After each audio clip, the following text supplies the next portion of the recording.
لەگەڵ درێژە کێشانی قەیرانە جۆراوجۆرەکانی عێراقدا کێشە و ئاڵۆزیەکانیش لە هەرێمی کوردستان بەردەوامن. بێلو پرسیارانی کە ڕوبەڕووی لایەنە سیاسیەکان دەکرێنەوە لەسەر ئەو قەیرانانەی هەرێم، پرسیاری تریش لەسەر ڕۆڵی میدیا دەکرێت لە ڕووماڵکردنی کێشە سیاسی و ئابوووریەکاندا. کورد کۆنەکشن بۆ وەڵامدانەوەی ئەم پرسیارە و ژمارەیە پرسی تریش میوانداری کامەران سوبحان نووسەر و ڕۆژنامەوان دەکا کە کامەران سوبحان ڕاوێژکاری میدیایی سەرۆکی پەرلەمانی هەرێمی کوردستانی عێراقا. کامەران زۆر سپاس بۆ ئامادەبوون. سپاس بۆ جەناب بەشتوور، سپاسیش بۆ بەرنامەکەتان. سپاس دەکەم. هەر بۆ پرسیارش دەست پێ دەکەم لەگەڵ تا کۆمەڵە قەیران و ئاڵۆزی و گرفت و کێشە هەن لە هەرێمی کوردستانی عێراقدا هەتا ئێستا چارەسەر نەکراون. هەڵسەنگاندنی جەنابێ وەکو میدیاکارێک بۆ ڕووماڵکردنی ئەم کێشانە لە میدیای کوردیدا چۆنە؟ پێشکی سپاسانەکەم. پێم وایە پرسیارێکی بەجێیە. ئەگەر ئێمە سەری ڕووداوەکانی چەند ساڵی ڕابردوو بکەینەوە بە تایبەتیش ئەو قۆناغی دوای ڕاپەڕینی گەلی کوردستان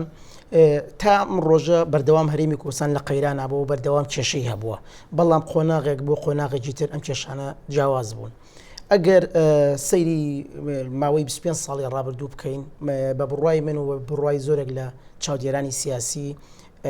ئەم قۆناغی کە ئێستا هەرێمی کوردستانی پێدا تێدا بڕێت سەختترین قۆناغ بووە. بۆچی سەختترین قۆناغ بووە؟ لەبەر ئەوەی ئەگەر لە قۆناغەکانی ڕابردوودا تەنها کێشەی سیاسی هەبوو بێت، تەنها کێشەی ئابووری هەبوو بێت، بەڵکو ئێستا کۆمەڵە کێشەی کەڵەکەبووی ڕابردوو هەیە و زائیدەن کۆمەڵە کێشەی نوێش لەوانە کێشەی ئابووری هەیە، کێشەی متمانی سیاسی هەیە لە نێوان لایەنە سیاسەکانە، کێشەی سیاسیمان هەیە، کێشەی دەستکردنی دەسەڵاتمان هەیە، کێشەی شەڕی داعشمان هەیە، کێشەی نەبوونی موئەسسات و دەستگامان هەیە، کێشەی نەبوونی گەشە سندنێکی ئابووری تۆکممانێ. ئەمانە هەمووی وای کردووە لەم قۆناغەدا هەرێمی کوردستان لە بەردەم تەحەدیەکی گەورەیە بێت و لە بەردەم گۆڕانکاریی گەورەیە بێت و ئەگەر بێت و بەرپرسانە و ئەگەر بێت و زانستیانە مامەڵە لەگەڵ ئەم کێشیانەکەن، پێم وایە چارەنووسی هەرێمی کوردستان بەرەو چارەنووسێکی نادیار ئەچێت. لەمە میدیا لێرەدا ئەو جۆرە مامەڵە زانستی هەبووە. سپاس دەکەم. پرسیارێکی هۆر وکوتم بەجێ ویستم ئەو پێشەکیە بۆ بکەم بە دەرفەتێ بۆ قسەکردن لەسەر ڕۆڵی میدیا. من پێم وایە میدیا لەم کاتەیە بەداخەوەڵم ڕۆڵێکی بەرپرسیانی نییە و ڕەنگە خۆشتان ڕۆژانە ڕیسێرچی زۆرێک لەو سایت و ڕۆژنامە و دەستگایانە بکەن کە من پێم وایە هاوڵاتی کورد لە هەرێمی کوردستان گەشتووەتە ئاستێک متمانەی بە بەشێک لە میدیاکان نەماوی. ئەمیش بەهۆی ئەوەی کە زۆرێک لەو هەواڵ و لەو ڕووماڵکردانە کە ئەیکەن بەڕاستی فاکتی لەگەڵانیە و بەدواداچوونی لەگەڵانیە و جۆرێک بمبورە ئەم قسەژەکەم ڕازگۆیی تیانە. ئەمە ئەوە زۆر جاریش بەشێک لە میدیای کوردی ئەوەنەی خەمی گەشتنن بە زانیاریەکی وروژێنەر، ئەوەنە خەمی ئەویان نییە بگەن بە زانیاریەکی دروست بۆ هاوڵاتی. لە بنەمایە میدیا ئیشی ئەوەیە کە هەواڵێکی ڕاست بگەێنە بە وەرگری بە هاوڵاتی، بەڵام لە هەرێمی کوردستان ئەمە نەخێر. دەبینی زۆرێک لە سایتەکان بە تایبەتیش ڕۆڵی سۆشیال میدیا کە گەت دەرفەتە بێ حەزەکەم سەریکەم ماشێتێکی زۆر وروژێنەر ئەنووسێت کە ئەچیتە ناو هەواڵەکەەوە سێرێکی ئەوە نییە. و من پێم وایە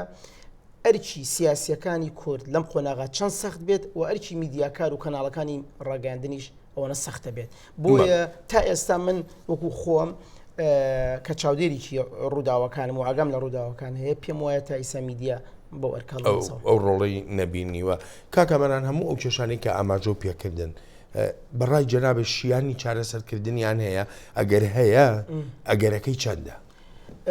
من پێم وایە هیچ شتێک مستەحیل نییە و مرۆڤ خۆی توانێت هەموو شتێک بکات و توانە و تاقی مرۆڤ توانێت هەموو شتێکە، بەڵام ئیرادا هەبێت. من پرسیارەکەی تۆ بە شکڵی تر لە گۆشەنیگای ترۆ سەیرەکە، من پێم وایە تا ئێستا ئەو ئیرادەیە نییە و ئەو ئیرادەیە نییە بەو زمانی کە بڵین کەسی شیا و لە شوێنی شیاوێ و دەرفەتی ئەوە بدرێت خەڵکی باش ئەو کاوە. من پێم وایە لە ناو هەموو گروپ و حیزب و لایەنە سیاسیەکانەوە لە ناو کەسانی بێلایەن و کەسانی حیزبیە کەسی دڵسۆز هەیە و کەسی ئەوە هەیە بتوانێت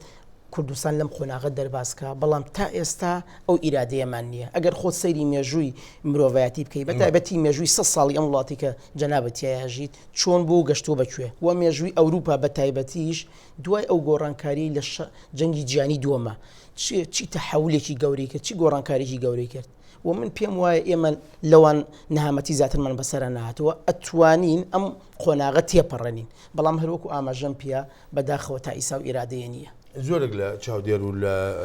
تەنانەت ڕووناکبیرانی ئاماژە بەوە دەکەن درێژە کێشانی ئەم ڕۆژە لە هەرێمی کوردستانی عێراق گەلێک زیانی نەرێنی زیاتری دەبێ بە درێژە کێشان لە ئێستادا چۆن ئێستا حکوومەت هەیە وەکو دەستگوترێ پەرلەمان پەکخراوە پەرلەمان ئەو ئەرکەی کە لە سەرەتی ناتوانێت بیکە حکوومەت چۆن دەتوانێت ئەم کاروبارانە بەڕێوە بەرێ بەبێ چاودێری پەرلەمان پرسیارێکی زۆر بەجێەوە من پێم وایە ئەو پرسیارە ینی مای هەڵوەستە لەسەرکردنە من پێم وایە گەر ئەو سێ دەسەڵاتە دەسەڵاتی بڵین سەرۆکاتی هەرێم و سەرۆکاتی حکوومەت و سەرۆکاتی پەرلەمان بە شێوەیەکی پراکتیکی لەسەر ئەرزی واقعی ئەم سێ دەستگای هیچیان نەماون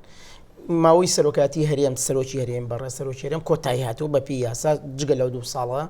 ئەوە چەند مانگیش بەسەریان ڕۆشتووە ئەمە بۆشایکی یاسایمان بۆ دروست بووە پەرلەمانیش ئەو خۆتان ئەزانن پەرلەمان دەستگایەک نەمانەوەی پەرلەمان بێت تەنانەت ڕێگری لە سەرۆکەکەیەک لێ بچێتەوە سەر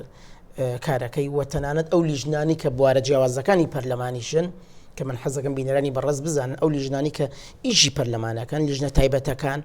هیچیان کارەکانی خۆیان ناکەن حکومەتیش شتێک نەماوە ناوی حکومەت لەبەر ئەوەی وڵاتێک لە شەڕا بێت ئێستا وڵاتێک لە شەڕا بێ وەزیری بەرگریەکەی داوام ناکات وڵاتێک لە قەیرانی ئابووریا بێت وەزیرەکەی داوام ناکات وڵاتێک لە قۆناغی داڕمانی هەیکەلێتی پیشەسازیە بێ وەزیرەکەی داوام ناکات وڵاتێک لە قۆناغی ئاوادانکردنەوە بێ و خۆیان ئەڵەن وەزیری ئیسیسمارەکەی داوام ناکەوە ئیلە ئاخری بۆیە هیچ شتێک نەماوە ئێستا ئەوەی کە من ئیبینیم وەکو ئەرزی واقعە حکومەت تەنها وێزگەیەکە بۆ دابشکردنی موچە ئەو پارەی کە هەیە و تەوزیعەکە هیچ شتێکی تری نەماوە حکومەت بەڵام موچەش نییە موچەش نییە چارەسەر چیە کاکام چارەسەر هەر ئەوەیە کەرەکو خۆت ئاماژت پیا لە پێشێکە کە ئیرادەیەک هەبێت و بە گیانێکی بەرزی مرۆڤ دۆستی و نیشتیمانیەوە کە هەموو لایەنەکان بە بەرپرسانە بەڵام کە ئەڵەم بەرپرسانە بە عەمەلی بەرپرسانە بێ نەک بۆ دروشمی سیاسی و نەک بۆ مزایدە هەمویان شان بەرە بەنام قۆناغە و من پێم وایە ئەم قۆناغە تێپەڕاندنی ئاسانە گەر ئیرادەیەکە بێت چەندان کۆبوونەوە کرا لە هەرێمی کوردستاندا کۆبوونەوەی 2 قۆڵی 4 قۆڵی 5 قۆڵی ینی ئەو کۆبوونەوانش بەردەوام بوون گرنگیان ماوە هەتا ئێستا کە هیچ ئەنجامێکیان نییە من پێم وایە لە شعور و لە حاڵەتی نستی خەڵکان ناشرینترین حاڵەتی کۆبوونەوەیە و من پێم وایە یەکێک لەو قۆناغای نەک لە ئێستا یەکێک لەو شتانی کە لە 20 ساڵی ڕابردووە متمانەی هاوڵاتی کوردی بە بەرپرسان نەهێشت کۆبوونەوەیە یعنی ئەم زمانی کە ئێستا قسەی پێکەن دوای کۆبوونەوەکان بەڕاستی لەنەوەیەک بەم زمانە قسەکەن و کە ڕاستیشیتیان نیە ئەوەی گرفتە لای ئێمە هاو بەرپرسی کورد ئەبێت لە جیاتی ئەوەی کە